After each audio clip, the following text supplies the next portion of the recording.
Selamat siang, perkenalkan nama saya Ripka Noviani Nuban, nomor induk siswa 200-107-0079, kelas 1C, semester 1, Fakultas Keguruan dan Ilmu Pendidikan, Pendidikan Pancasila dan Kewarganegaraan.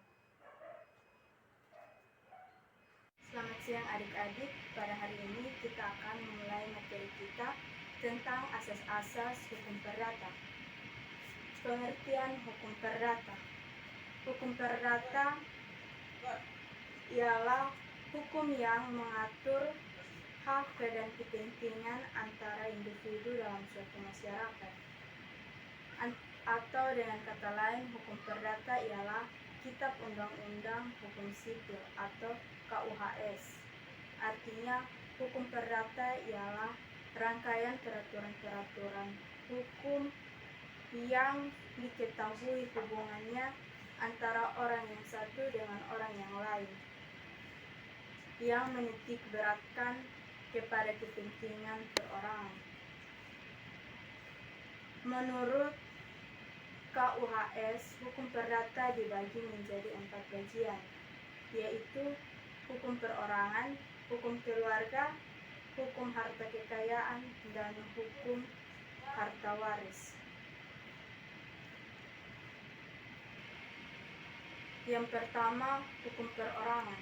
Hukum perorangan atau hukum person ialah hukum yang berkaitan dengan hak dan kewajiban. Hukum ini terbagi atas 2, yaitu manusia dan bahan hukum. Hukum perdana ini mengatur seluruh kehidupan manusia di dalam dunia sampai ia meninggal. Diatur dalam KUHS pasal 2 ayat 1. Anak yang ada dalam kandungan seorang perempuan dianggap telah ada atau telah dilahirkan. Sedangkan pada pasal 2 ayat 2 mengatakan bahwa apabila ia dilahirkan lalu meninggal, maka ia dianggap tidak pernah ada. Bahan hukum yang dimaksud dalam hukum ini ialah yang pertama, negara, provinsi, kabupaten, person bebas atau person terbatas, koperasi, gagasan, dan lain-lain. Yang kedua, hukum keluarga. Hukum keluarga memuat rangkaian peraturan-peraturan hukum yang timbul dari peralihan atau pergaulan hidup kekeluargaan. Hukum kekeluargaan dibagi menjadi 4 bagian, yaitu yang pertama, kekuasaan orang tua. Diatur dalam KUHS pasal 189. Setiap anak wajib menghormati dan patuh kepada orang tuanya. Sebaliknya, orang tua wajib menafkahi, melindungi, dan membimbing anaknya sesuai dengan kemampuan masing-masing. Yang kedua, perwalian. Perwalian diatur dalam KUHS pasal 331, mengatakan bahwa wali yaitu orang atau perkumpulan-perkumpulan yang akan menyelenggarakan keperluan hidup anak tersebut. Perwalian dapat terjadi karena yang pertama, perkawinan orang tua putus, baik disebabkan salah seorang meninggal atau karena bercerai. Yang kedua, kekuasaan orang tua dipecat atau dibebaskan, maka hakim mengangkat seorang wali. Yang ketiga, penampungan. Penampungan diatur dalam KUHS 433 yang mengatakan bahwa orang yang lebih dewasa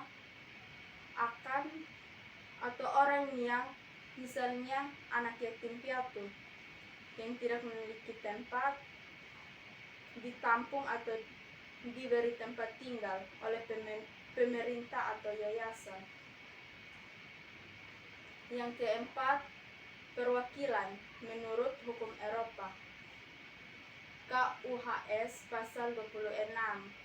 Hukum ini mengatur perbuatan-perbuatan hukum yang mengatur perbuatan-perbuatan hukum serta akibatnya, antara lain dua pihak, yaitu seorang laki-laki dan seorang wanita, dengan maksud hidup bersama untuk waktu yang lama untuk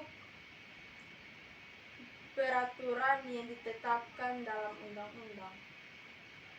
Bagian B, hubungan hukum dalam perkawinan. Ikatan perkawinan itu penting juga, artinya bagi keturunan dan hubungan kekeluargaan. Putusnya perkawinan. Penyebab-penyebab putusnya perkawinan ialah: yang pertama, kematian; yang kedua, kepergian suami atau istri selama 10 tahun; yang ketiga, akibat perpisahan meja makan dan lain-lain; yang keempat, perceraian.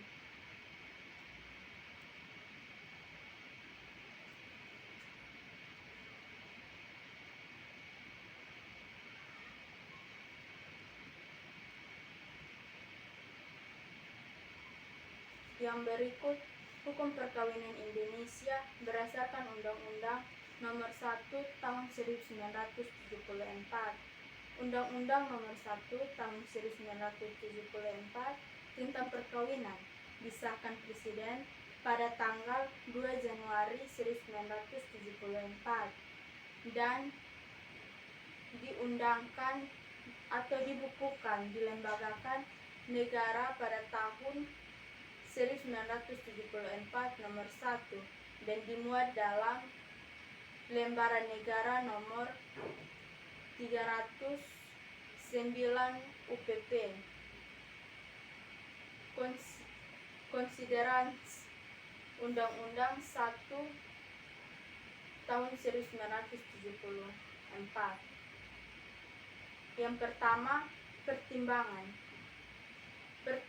pemerintah RI dan DPR untuk mengeluarkan UPP. Pembinaan hukum nasional. UPP berlaku bagi semua warga Indonesia. Yang kedua, hukum penyusun undang-undang perkawinan. A. Bagian pertama, Undang-Undang Negara Republik Indonesia tahun 1945 dalam pasalnya yang kelima ayatnya yang pertama, pasal 20 ayatnya yang pertama, pasal 27 ayatnya yang pertama, pasal 29 ayatnya yang pertama dan yang kedua. Yang kedua, keterapan MPR nomor 4 MPR 1973 tentang garis-garis besar haluan negara. Yang berikut, hukum harta kekayaan. Hukum harta kekayaan merupakan peraturan hukum yang mengatur hak dan kewajiban manusia yang bernilai uang. Hukum ini meliputi dua hukum benda dan hukum perikatan. Yang pertama, hukum benda. Hukum benda ialah peraturan yang mengatur hak-hak kebendaan yang bersifat mutlak. Yang kedua, hukum perikatan ialah hukum yang mengatur perhubungan yang bersifat perantaraan antara dua orang atau lebih. Yang berikut, hukum waris atau ahli waris. Hukum waris adalah hukum yang mengatur kehidupan hukum kekayaan seseorang setelah ia meninggal. Tata hukum memberi jaminan kekayaan orang yang telah meninggal dan menentukan siapa yang berhak atas kekayaan tersebut. Misalnya, seorang ayah yang meninggal akan memberikan harta warisnya kepada anak-anaknya.